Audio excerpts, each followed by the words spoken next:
Special commissioner Shalini Singh Sultanpuri case में internal inquiry करेंगी और उसकी रिपोर्ट गृह मंत्रालय को देंगी। पुलिस का रिस्पांस टाइम क्या था? जिस रोड पर लड़की को कार से घसीटा गया, आरोपियों ने घसीटा, उस पर कितनी पीसीआर तैनात? ऐसे तमाम सवालों के जवाब भी इस रिपोर्ट में होंगे, जिसे गृह मंत्रालय को भेजा जाएगा। अगर किसी पुलिसकर्मी की लापरवाही सामने आई तो उस पर भी एक्शन होगा। इस बीच में कुछ को हिरासत में लिया गया।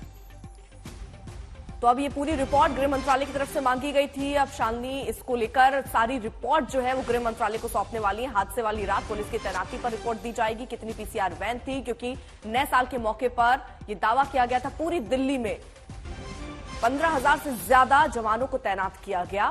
तो उस रूट पर जहां ये घटना घटी वहां पर कितने पुलिस बल की तैनाती थी, कितनी पीसीआर वैन थी, इन सबको लेकर एक रिपोर्ट तैयार होगी। संवाददाता अरविंद ओझा इस खबर पर और ज्यादा अपडेट्स देंगे। अरविंद, गृह मंत्रालय को रिपोर्ट सौंपेंगी स्पेशल सीपी शालिनी सिंह, और उसमें क्या क्या होगा? देखिए, कल जिस तरीके से गृह मंत्रालय एक्टिव हुआ और गृह मंत्रालय ने दिल्ली पुलिस कमिश्नर को बाकायदा लेटर लिखकर जो स्पेशल कमिश्नर है शालिनी सिंह, उनके नेतृत्व में पूरी जांच रिपोर्ट गृह मंत्रालय को भेजने का आदेश दिया था। शालिनी सिंह दरअसल इंटरनल इंक्वायरी करेंगी और इसीलिए कल वो देर रात उस जगह पर पहुंची जहां पर दुर्घटना हुई थी। जो आज तक को एक्सक्लूसिव जानकारी मिली है उसके मुताबिक शालिनी सिंह ये जानने की कोशिश करेंगी कि उस रात कितनी पीसीआर कॉल चली, उस पीसीआर कॉल का रिस्पांस टाइम क्या था।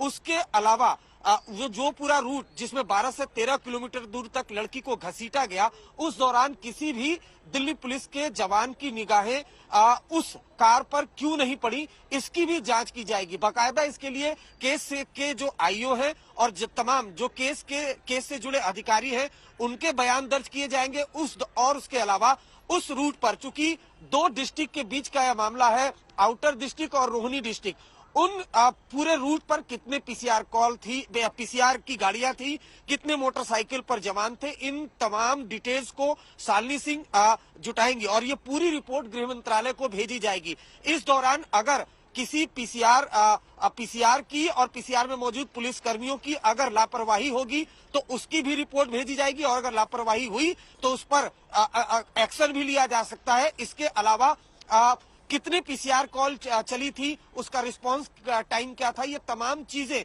डिटेल रिपोर्ट इसकी शालिनी सिंह बनाएगी। जो पूरा केस है उस केस की इन्वेस्टिगेशन तो खुद जो जिला पुलिस है, जो पहले से जो टीम है वो करती रहेगी, लेकिन जो लापरवाहियां, क्योंकि लगातार ये सवाल उठ रहे हैं कि 12 से 13 किलोमीटर दूर तक घसीटा गया नए साल 1 जनवरी को, क्योंकि 29 दिसंबर को बाकायदा दिल्ली के 4 स्पेशल कमिश्नर मीडिया के सामने आऊंगी आपके पास। हिमांशु भी इस वक्त हमारे साथ जुड़े हुए हैं, सुशांत भी हमारे साथ जुड़े हुए हैं। सुशांत उस जगह से हैं जहां पर पोस्टमार्टम के बाद आज शव जो है वो परिवार वालों को सौंपा जाना है, उसमें कितना और वक्त लगेगा सुशांत?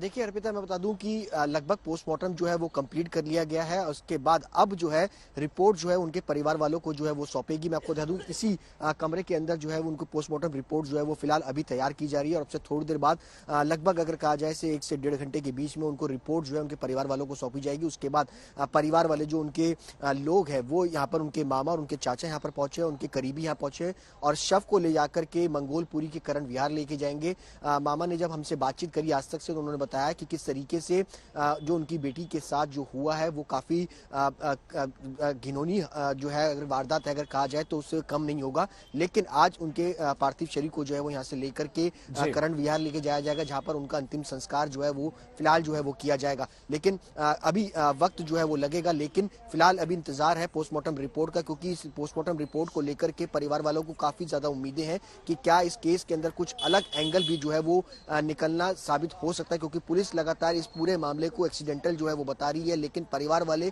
इसको दूसरे एंगल का रूप जो है वो बताते हुए नजर आ रहे हैं।